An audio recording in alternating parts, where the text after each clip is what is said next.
We are live with the MMA news. Alrighty then. Not a lot at all. Let's see. So we're gonna do MMA news first, like usual, and then obviously do the UFC fight night.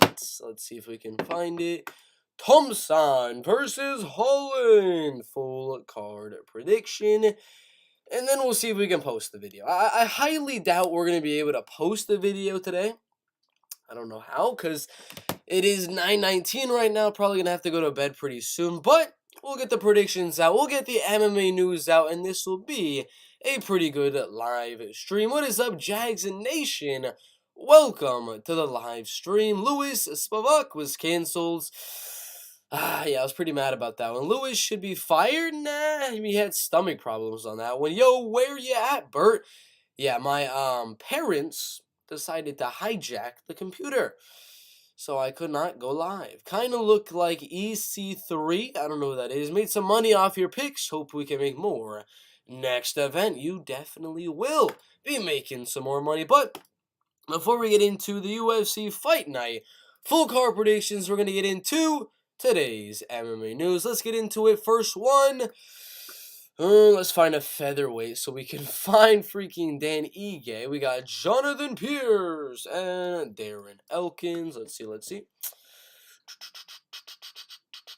Dan Ige taking on, I don't know what's up with the glitching, in the featherweight division. Dan Ige and Damon Jackson have been set for UFC Fight Night on January 14th, sorry about that one, headlined by Gastelum and Imavov. 31 years old is Dan Ige. He's not as experienced, doesn't have as many wins, but does have a lot more losses than Damon Jackson right there.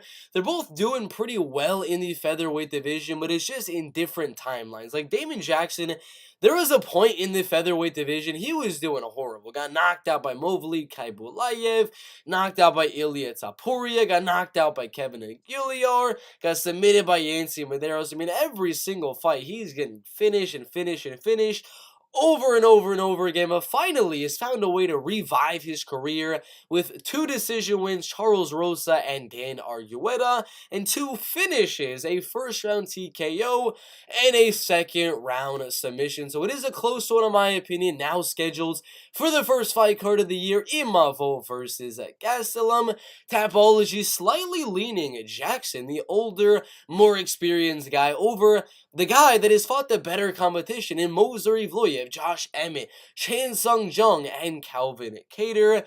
But it should be a close one in my opinion. I mean, he was on a crazy win streak as well before he lost the decision to Calvin. I do believe either way, if Ige wins, if Damon Jackson, it'll be a decision. Most likely than not, it'll probably be a unanimous decision win. If we go on to the UFC rankings, if we can find it, Dan Ige has, he's been falling down in those rankings right there, because he's been in a few main events here and there in the featherweight division, but he just keeps on falling after every single one of his fights. Now is at number 12 in the featherweight division. About to fight, well, probably number 16, number 17 in the featherweight division. So who do y'all got winning, Dan Ige or Damon Jackson? I'm gonna go Damon Jackson, 29-28. Split decision. Next one. Let's see. No, we're not doing that. In the flyweight division, Zhalgas Zhumagulov losing a very controversial, let's say I don't know what to say about the fight. I mean, it could be argued that Zhalgas Zhumagulov should have won a 29-28 decision over Charles Johnson, but that's not for me to decide. That's for the judges. They did decide, and they gave the win to Charles Johnson. Zhalgas just got pissed, man. He was like, nope, I am not fighting anymore. I won that fight fair and square. I won that fight. Why did y'all give that fight to Charles Johnson? So Zhalgas Zhumagulov's over here like, I'm just going to straight up retire from mixed martial arts as a whole. I will never compete in MMA again. The dude retired. The dude legitimately retired. Now, it's not 100% official. Like, it's not like the UFC has cut him from the UFC. It's not like 1,000%. He's not going to come back in the future or anything like that. But as of right now, after that very, very controversial loss to Charles Johnson at UFC Fight Night, not Louis Spivak, but in Zeshikul Kutelaba, the man is not going to step back in to a UFC octagon or an MMA cage ever again. And I don't blame the man. He has been robbed left and right in his professional MMA career. I'm going to be dead honest with you. I think he beat Jeff Molina. I think he beat Halayan Paiva. And I think he beat Charles Johnson. The only losses I think were for sure were obviously the Amir Albanzi one that was pretty dominant and the Manel Kape fight. He could arguably right now in the UFC be what? 1, 2, 3, 4, and 2 in the UFC's flyweight division. Instead, he is 1 and 5. 1 and 5 in the flyweight division because of some weird judging. So I don't blame Zhalgas right here, but eesh, what do y'all think? Does Zhalgas actually retire from MMA, or does he make his return?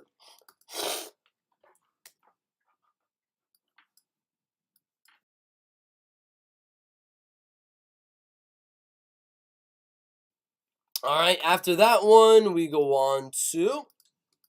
Where did it go? Did I miss one of the MMA news topics? Let's see. With Danny Ige, we got Zhalgas with the Tertio speech in the middleweight division. Hamzat Shamayev yet again is calling out Alex Poatan Pereira. He says December 10th, let's go. I already agreed. Now it is your turn. Now there's no telling that maybe the UFC offered him December 10th and now they're waiting for Alex Pereira to actually accept December 10th, or if Hamzat just, hey Dana, hey Sean Shelby, I want December 10th. I want to fight Alex Pereira. I want to smash this guy, brother. We don't know. We don't know if this is a legitimate offer to Hamzat Chimaev, or he's just saying, I accept December 10th. Like, right now, me sitting here, you guys watching my video right now, I accept to fight Alex Pereira on January 25th. I accept the fight. Now I'm waiting on Alex Pereira, but the UFC did not offer me that fight. That's kind of what I think is happening here. I highly doubt the UFC has offered Hamzat Chimaev the fight. I do believe he's just saying, the UFC, I would like to fight Alex Pereira on December 10th, but he's not getting any legitimate offers for December 10th. But what do you think? Is Hamzat Chimaev actually getting an offer for December 10th and is actually waiting for Alex Pereira to actually accept or decline that offer? Is he just saying, I accept December 10th? Alex Pereira, do you also accept December 10th? What do y'all think about the number 3 welterweight contender in the world, calling out the new UFC middleweight champion in the world? And we got a new welterweight champ, a new middleweight champ, a new light heavyweight champ. All 3 of them winning come from behind 5th round submissions and 2 KOs right here. So that's absolutely insane. But what do y'all think about this call out? Next one in. The lightweight division. I'm forgetting the lightweight division. Michael Chandler interested in fighting Jorge Gamebred Masvidal for the BMF belts via ESPN. ESPN right there, but obviously, of course, Michael Chandler is going to be wanting this type of a fight. Right now, Jorge Masvidal isn't the biggest star. He's at number 11 in the welterweight division. Most recently lost to, number 2 in the welterweight division. Lost to number 1 in the welterweight division twice. He did also lose to Stephen Wonderboy Thompson at number 6 in the welterweight division. There's really not much for Jorge Masvidal to do. I know there's call-outs from Gilbert Burns right now. I know other random people like down here, D-Rod, Neil Magny, some random guys down below in the rankings are like, hey, Jorge, would you like to fight me? And they're kind of just putting out random call-outs like that one. But Michael Chandler seems a lot more interesting in that Michael Chandler has been looking to fight in the UFC's welterweight division for quite a while. I mean, he called out after his very devastating win over the guy at the bar, Tony Ferguson, with his second round front kick KO. He's been wanting to go up to welterweight to fight the number 14 lightweight in the world in Conor McGregor in the welterweight division in a 5-round pay-per-view main event. And right now, if Jorge Masvidal does not want to go out there and fight Conor McGregor, or sorry, if he did not want to fight Gilbert Burns at UFC 283 in Rio de Janeiro, Brazil, we can easily make this fight. Michael Chandler, the most exciting lightweight in the world right now. I mean, I don't know a single fight that I have watched of Michael Chandler that has not been exciting. I know a few of Jorge's, but that's because he's getting out wrestled by Usman or something like that. That's the only real reason. But and Kobe Covington as well. But if they were to put Jorge Masvidal taking on Michael Chandler in the same cage, we are in for an absolute war. And the winner of Michael Chandler Jorge Masvidal, we already know Michael Chandler wants to fight with Conor McGregor, but if Jorge can go out there, KO Michael Chandler, beat him in a very close 48-47 decision, McGregor not going to be able to make the cut to the lightweight division, we might as well get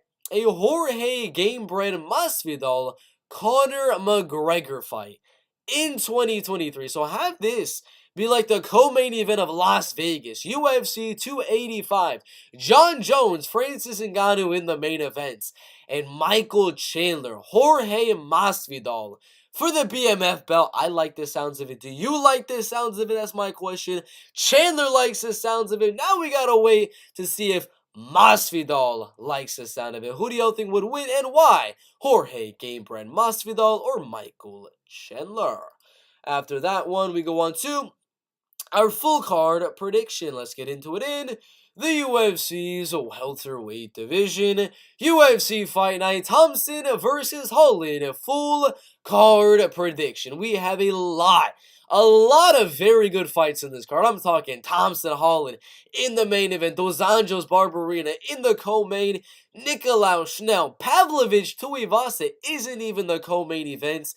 Isn't even the main, it should be the main event if I'm being quite honest with you, but this fight, not even the co-main event. We got Hermanson and Brunson, top 10 middleweights, and we have the prelims that are absolutely amazing. We had undefeated prospects starting off the card, Yasmin and Francis Marshall. We got veteran Darren Elkins, veteran Michael Johnson, veteran Clay Guida, veteran Angela Hill. We got so many veterans, so many rising prospects on this card. I mean, UFC Fight Night, Thompson versus Holland is looking absolutely amazing. If there's no cancellations, that is for sure. There's been 0 cancellations thus far. I don't think there's going to be any fights added to UFC Fight Night, Thompson versus Holland. But let's also say a little quick prayer to the UFC guys. Please do not cancel any good fights on this card. Don't cancel. I don't even care. Do not even cancel. I mean, there's not even any real boring fights in this card. What's a boring fight that I would offer up to the UFC guys? There's none of them. They're all solid fights on this UFC Fight Night. So please, UFC gods, do not take away any of these fights because there are some bangers on this UFC Fight Night Thompson versus Holland card. If you're new to the channel, we do predictions, we do betting breakdowns, confident picks video, MMA news, live streams, and many things like that. So, you know, like, subscribe, comment your predictions. That's all I really gotta say. Check the descriptions for my bets and how to get some free money with BetUS and Prize Picks. But with all that being said, let's go in the first fight of the night in the strawweight division. Yasmina Jauregui and Estela Nunes in the strawweight division. 23 and 30 years old. I am going to go Yasmina Jauregui to win this fight by a decision, but the odds are deceiving. Minus 350 for Yasmin. She's not as tall. She's not as lengthy as Estela Nunes. Estela is the same amount of experience as a professional MMA fighter, but she has had a lot of kickboxing and Muay Thai fights. They don't really show on Tapology, but she has had a lot of Muay Thai and you know, kickboxing type of fights. If Estela Nunes is able to keep the fight on the feet, is able to defend the takedowns of Yasmin, stay at range, use a little bit of her height, use a little bit of her reach, she could easily go out there and win a close decision. So yeah, betting wise, you know, not really much of a parlay type of girl is Yasmin Jauregui, but I do believe Yasmin Jauregui will go out there, pressure forward on Estela, laying the harder shots. She's going to get hit with a lot of good shots from Estela Nunes, but she's a tough Mexican warrior. Is Yasmin Jauregui, I keep saying it wrong. She's going to mix in those takedowns as well every now and then. A little bit of ground and pound, a little bit of submission attempts, but I don't think she'll be able to get the finish. Ariane was able to get that rear naked. Sam Hughes, who's got very good ground and pound, barely won that one on a majority decision. So I'm going to go Yasmin, 30-27, dominant decision. But again, if Estella is able to stuff those takedowns, if she's able to stay at range, she is a live underdog. But I'm going to go Yasmin Jaragui, not a dominant 30-27. I might have just said that, but not a dominant 30-27, just a slight edge in every single round. 30-27, Yasmin Jaragui. Next one in the featherweight division, Francis Marshall and Marcelo Rojo in the featherweight division, 34 and 23 years old. I am going to go the younger, not as experienced at all in Francis Marshall right here. He is taller, he is lengthier, and he is a lot bigger than Marcelo Rojo as well. Marcelo cutting down to fight Kyler Phillips in the bantamweight division, short notice. Fought Charles Jourdain right there in the featherweight division. He's 0-2 in the UFC. Got a lot of knockout wins on the regional scene. I mean, first round knockouts galore. Right here, 8 knockout wins, 7 submissions, 2 decisions, and 1 DQ win. Out of his losses, I forgot to check that one out. Out of those losses, he's got, come on. He's got 5 submission losses, 1 knockout loss, and 3 decision losses. So it's a tough one in my opinion because he did just get submitted by Kyler Phillips. He did get knocked out by Charles Jourdain right there as well. Got submitted by John Castaneda, another UFC fighter, but I don't know. Francis Marshall wasn't even able to finish the guy on the Contender Series in Connor Matthews. Solid guy right there, but I do believe if you're not able to finish this Connor Matthews guy on the Contender Series, I don't think you're going to be able to finish a Marcelo Rojo not coming in on short notice right here. So I personally do think this one goes all the way between Marcelo Rojo and Francis Marshall. And Francis is going to come forward with pretty even striking with Marcelo Rojo. I believe the boxing and the kickboxing is going to be very even. They're both going to hit each other with some good shots, rock each other on the feet, wobble each other on the feet. But the one deciding factor is going to be those takedowns, is going to be the wrestling, the ground and pound, the submission attempts of Francis Marshall. And I believe he'll get close. Very close to a finish right there. But again, if he's not able to finish Connor Matthews, I don't think he'll finish Marcelo Rojo. Very likely he could. I could be completely wrong with this one, but I'm going to go Francis Marshall by a 29-28 decision in a fight of the night contender. Next one in the lightweight division, Natan Levy and Genaro Valdez in the lightweight division. Similar age, similar height, similar reach. All of that's pretty even. Experience is pretty even as well. Genaro Valdez, I mean, he is a take one to land one type of fighter. He will take all the punish from you and just keep on coming forward. And these betting odds are very interesting in my opinion. I believe the odds should be -110, -110. This should be a 50-50 fight in the UFC's lightweight division. Genaro hits harder. He throws more volume. Yes, he got knocked down like 4 times with Matt Frevola, but Matt has shown to have some devastating power, going out there knocking out Atman Azaitar in that fight as well. And I mean, Genaro was able to knock him down. Maybe just rock him on the feet, but I thought he might have knocked him down as well. And he's shown to have some good wrestling as well. So I think this one is going to be a 29-28 split decision, absolute war. Some of the judges are going to be like, Natan, his kicks at range, his clinching ability in this fight and things like that is going to help him get the win in this one. But I think the pressure and the pace and the come forward nature, the take one, the land one attitude of Genaro Valdez is going to get him the win right here. I don't think it's going to be a dominant win or anything like that. This is going to be a 3-round war. Very possible we see a finish from Genaro Valdez or Natan Levy, but I think Genaro Valdez just keeps on coming forward, overwhelms Natan Levy with pressure. Maybe Natan Levy will win round number 1 because Genaro is just going to be walking into a lot of those big punches, but once Natan Levy starts to get a little bit tired, a little bit worn down from maybe some takedown attempts of Genaro Valdez, then the real pressure starts coming with huge combinations and shots from Genaro Valdez. That's where I think he's going to win. So It's a 50-50 fight. I would not bet Natan Levy at all right here. It is an underdog or pass type of fight. I mean, originally when I first saw the fight, I had Natan Levy winning by a 29-28 decision. My thoughts have then changed, but it is one of those, it could go either way. Flip a coin, the judges will give it to either guy, in my opinion. Underdog or pass on the betting odds, I got Valdez by a split decision. Tracy Cortez and Amanda Ribas in the flyweight division. It's a tough one. It is a very, very tough one. Now, it should be simple, right? It should be simple. I should go Ribas 29-28 decision. That's what I should go, right? I mean, she's a better striker. She's got better jiu-jitsu. She's got arm bars. She's got rear nakeds over and over and over. She's got very good judo, very good hips, trips in the cage, good takedown defense as well. Very good at keeping the fight on the field. Was able to defend a lot of the takedowns on Verna Jandiroba. Was able to, do very good in the striking with Caitlin Chukagian as well. And in my opinion, possibly even win that fight. So I should be going with Amanda Ribas to win this fight, right? She's more well-rounded. She's a better striker, better jiu-jitsu. She's got good takedown defense. Should go Amanda Ribas, but I'm not.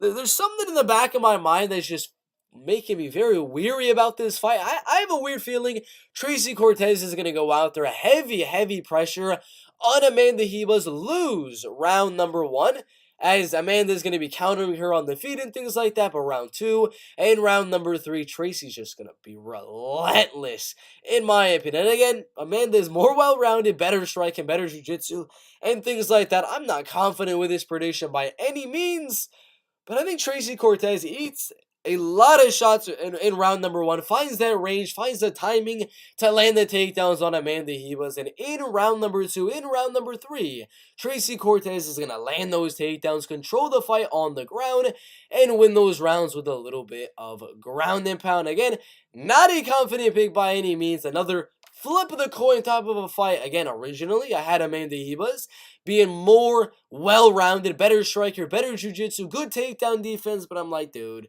Tracy always finds the way to get the fight to the mat. There's not been a single fight where I've seen her not be able to get the fight to the ground. Even against Erin Blanchfield, who we've been seeing do absolutely amazing in the UFC, and is about to go on at the top 10, the top 5 of the UFC's flyweight division. I mean, if we go on right now to the damn UFC rankings, and we see that Tracy Cortez has a win over Erin Blanchfield. Yes, it was a split decision, but she's number 13. Tracy Cortez is at number 13 in the flyweight division. She's got a win over number 10.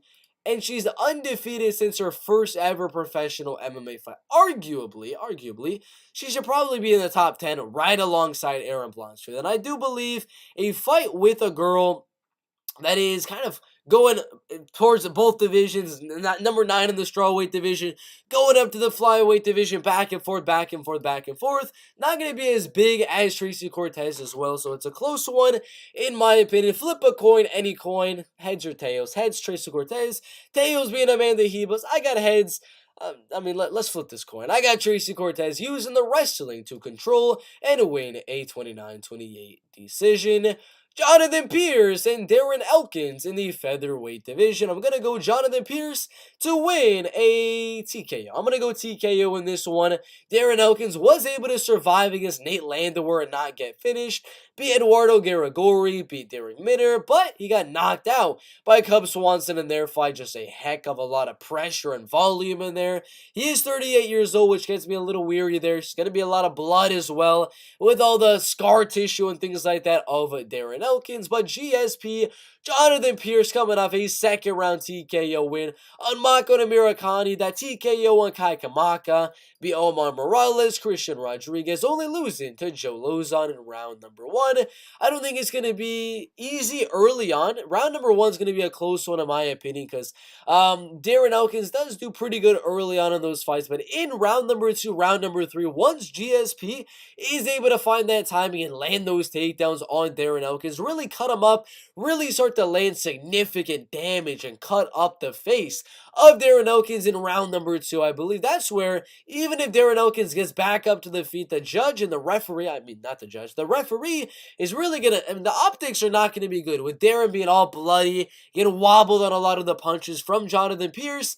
I believe we're going to see a standing TKO. I could be wrong here. It could. Darren Elkins is a very, very tough guy. He could survive to a unanimous decision, but I think Jonathan lands the takedown in round number 1, cuts him up pretty badly, keeps on cutting him up in round number 2, and then he's going to hurt him on the ground a little bit, get his back to the cage after Darren Elkins gets up from that takedown, and Pierce is just going to start wailing on Darren Elkins, whose chin, as of right now, I don't know what to think about Darren Elkins' chin, but I think he's going to start to land a lot of shots in the clinch on Darren Elkins, enough to put him away. I got Jonathan Pierce by TKO in round number 2. Next one, in the lightweight division, Michael Johnson and Mark Diakiese in the lightweight division.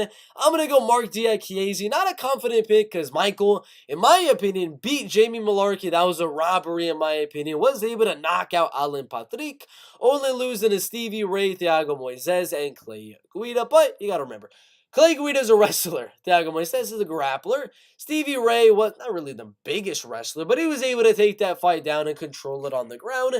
What is Mark Diakiese going to do? He's going to wrestle, he's going to grapple, he's going to control the fight on the ground, and he's going to win yet another unanimous decision like he did with Vyacheslav and Damir Hadjevic. Wasn't able to do that on Rafael. Well, yeah, both Rafaels, but I think he'll be able to do it here. Good fight in my opinion. There'll be some good striking moments. Johnson will do enough to crack Mark Diakiese on the chin and maybe win one of these rounds, but I think the fight goes all the way. Diakiese uses the wrestling to win a unanimous decision. Clay Guida and Scott Holtzman in the lightweight division. Similar age right here. Height advantage going Scott. Reach going Clay.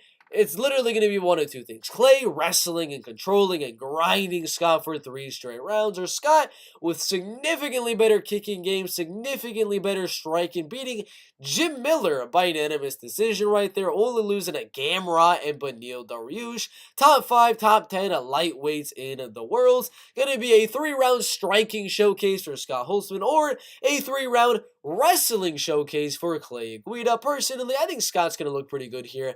He's coming off a pretty big layoff, a year and a half right there. I believe he's probably been working on that strike and working on that takedown defense and things like that. And I think he's going to outstrike Clay Guida in the striking here and win a unanimous decision. After that, we go on to the strawweight division. I do look at the chat, but we're trying to do the damn predictions. You're the GOAT. You got Canadian. Shout me out, brother. Shout me out, brother, Canada. Did was. Yes, I do look at the chat. This should be minus 200. I agree. Glad I can make the live. Enjoy your predictions. Good on ya. Which kind is your favorite Lunchable? I don't eat that. What's up, Herb Dean? Buy a new laptop with your winnings. JDM pick, you're the man. Jack Della Maddalena, indeed. Did the one chip challenge this morning, currently paying for it on the toilet. Nice. Not nice for your toilet, but nice for me, because I got a good laugh out of it. All right, next one in. A strawweight division, Angela Hill and Emily Ducote in the strawweight division. It's going to be a close one in my opinion. 29-28 decision. Going either way, Angela's going to land probably a little bit more volume here, but Emily going to land the harder shots. I believe she is the better boxer than Angela Hill. She's got good leg kicks as well. Hill is good at staying at range with her height and her reach. Little tip taps here and there, little body kicks, front kicks, head kick type of things at range and things like that. But I do believe Emily's leg kicks are going to be more damaging, and her boxing combinations and jabs and 1-2s are also going to have more of an effect than Angela Hill's combinations and punches and kicks. So I believe it's going to be a close one, but the fact that Emily Ducote has more effectiveness with her striking and more power with her striking leads me to give her the unanimous decision. Phil Rowe and Nico Price in the welterweight division. Another underdog in the building. Nico Price. Let's see where he's at. Where are you, Nico? Where are you, Nico? God dang it, there is Nico. He's the underdog. He's not the underdog. Damn it. I thought I was going to have another underdog. So minus 110 right there. He's the underdog on only one of these bookies.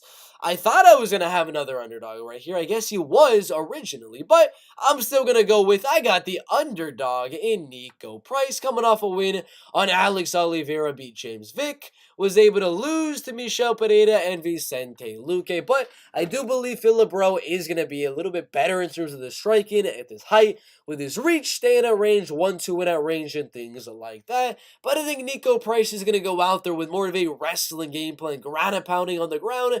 Against Philip Rowe right here, Gabe Green was able to mix in some takedowns. Jason Witt was also able to, and they both had some success with the wrestling and grappling. Nico, not the best wrestler, but I think he mixes that in with the striking. The striking is going to be a little bit even. Slight advantage to Philip Rowe, but the wrestling will give Nico just a very slight edge. It's a close one in my opinion. Could be a fun one if Nico were to strike with Philip Rowe for 3 straight rounds, but I think he'll mix in the takedowns every now and then to end up winning this one by a very close 29-28 decision. Eric Anders and Kyle Dawkins in the middleweight division. You know, the odds suck here. Obviously, it's an underdog or pass betting-wise, but I'm still going to go Kyle Dawkins to win. Was able to beat Dustin Stoltzfus out wrestling for 3 rounds. Submitted Jamie Pickett in their fight as well. Eric is going to be the slightly better, I would say, striker a little bit than Kyle Dawkins right here. Better combinations, a little bit faster and things like that.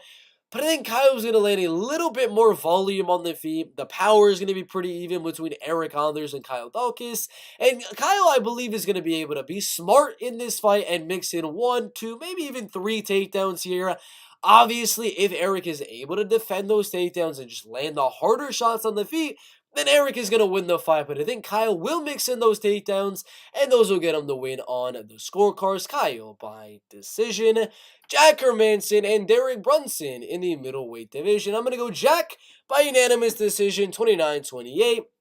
I think round number 1, I think Derek Brunson is going to win. He's going to take down Jack Hermanson, control him on the ground. We're going to be another boring 30-27 domination from Derek Brunson. But Hermanson's going to come back in round number 2, round number 3, moving on the feet, staying at range on Derek Brunson, getting away from the takedowns, defending those takedowns, and that is where he's really going to start to pick up the pace with his strikes, start to go to the body of Derek Brunson to work on the gas tank of Derek, because Derek is known to fade a little bit in round 2 and round number 3.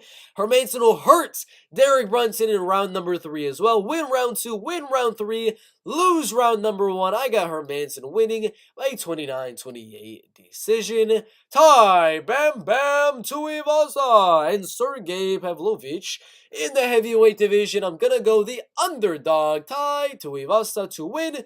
He is the slight underdog on Tapology, the slight underdog on the betting odds. He is younger, not as tall, not as lengthy as Sergey, but he is bigger than Sergey. The power is even with Sergey Pavlovich. He's got the better chin, and he has the leg kicks. I think this one is going to be a 2nd or 3rd round TKO for Bam Bam Tuivasa. Round 1, I think Sergey's going to land some good shots on Tai Bam Bam Tuivasa. Tai not going to land too many shots on the chin of Sergey in round number 1, but a lot of good leg kicks on Sergey in round number 1. Round 2, some more good leg kicks from Tai Tuivasa. Then, at the end of round 2 or the beginning of round number 3, that's where Bam Bam Tuivasa is really going to start to put the pressure on Sergey. After he tears up the legs early on in round number 1, he's going to start coming forward with a better chin, similar power, and catch the chin of Sergey Pavlovich. I get the underdog, Tai Bam Bam Tuivasa, 2nd round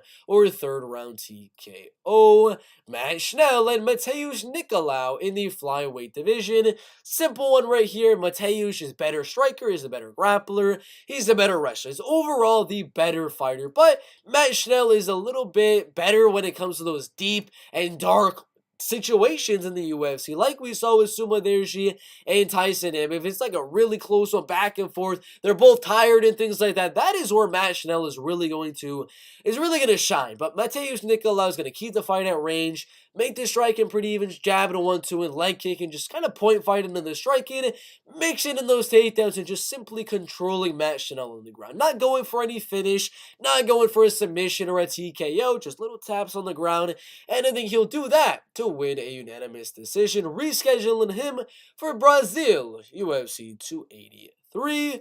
Next one in the welterweight division, Rafael dos Anjos and Brian Barberena. In the welterweight division, this one's simple. Brian, he's a good striker. I mean, he was able to get a decision on Darian Weeks, Matt Brown, and a TKO on Robbie Lawler, but got out wrestled and dominated by Jason Witt, who is really not good. He just retired from MMA, has a horrible chin, and he's just a good wrestler. Javier Dos Anjos is also a good wrestler. It's a simple one in my opinion.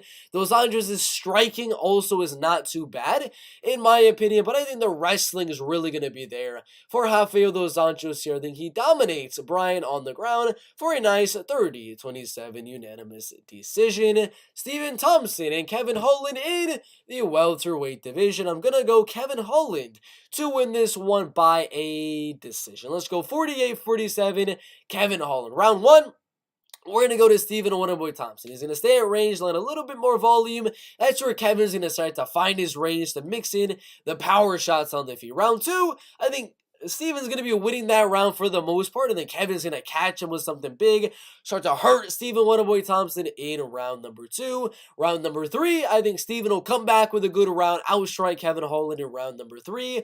Round four, Holland's going to mix in the takedowns, a little bit of wrestling. Striking will be even. We'll give that one to Kevin Holland. Going to come down to round number five. They're going to have to dig deep. Kevin is going to pressure forward, land some big shots. Thompson is going to land some big shots. Holland is going to land a takedown in the last minute of round number five. Little bit of ground and pound, almost latching a rear naked choke submission, and I think Kevin Holland wins round number two, round number four, and round number five to win this fight by a unanimous decision. But it's a close one in my opinion. I believe Holland is going to win this fight only if he mixes in the takedowns. That's the only way Holland wins in my opinion, because he could easily go out there, get outstruck by Stephen Thompson for the whole entire round, catch him with something big, mix in a takedown, and he could win those rounds. But he needs to mix in those takedowns, and he needs to have those big moments where he's able to hurt Stephen on the feet or mix in those takedowns on the ground. It's a close one, but I'm going to go Kevin Holland by a very close 48-47 decision. That is it for UFC Fight Night Thompson Holland. I got Kevin Holland, who's up minus 110, 50-50 favorite. Javier Dos Anjos, 4-1 favorite. Mateusz Nicolau, 2-1 favorite, I believe. Might be a little bit more than that. 3-1 favorite, my bad.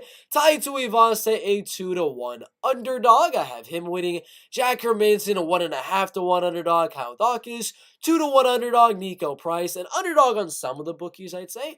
Emily DeCote, 2-1 underdog. Scott Holtzman, 2-1. Diakiese, 2-1. Jonathan Pierce, 4-1. Tracy Cortez, underdog. Genaro Valdez, 2-1 underdog. Francis Marshall, 2-1 favorite. Yasmin Yarugue, 3-1, 4-1 favorite. So we got Genaro, Tracy, Nico Price, Tai Tuivasa. So we got about 4 underdogs on this card. Maybe 5 if Kevin Holland can get there, but I don't know. Yeah, we got a lot of underdogs on this one. Make sure to like and subscribe. Put your predictions down below, and we'll see you in the next one. Alex Benito is your biggest lock this year. Underdog plus money, baby. The Cody White split decision. Angela Hill always fights to the level. Yeah, probably going to be a very close fight. Main card, let's go. Do you believe Dawkins Sanders goes over 1.5? I do believe it'll go to a decision. Year went by hella quick. Yes, he did. Thank you guys for watching. We got to go to bed, but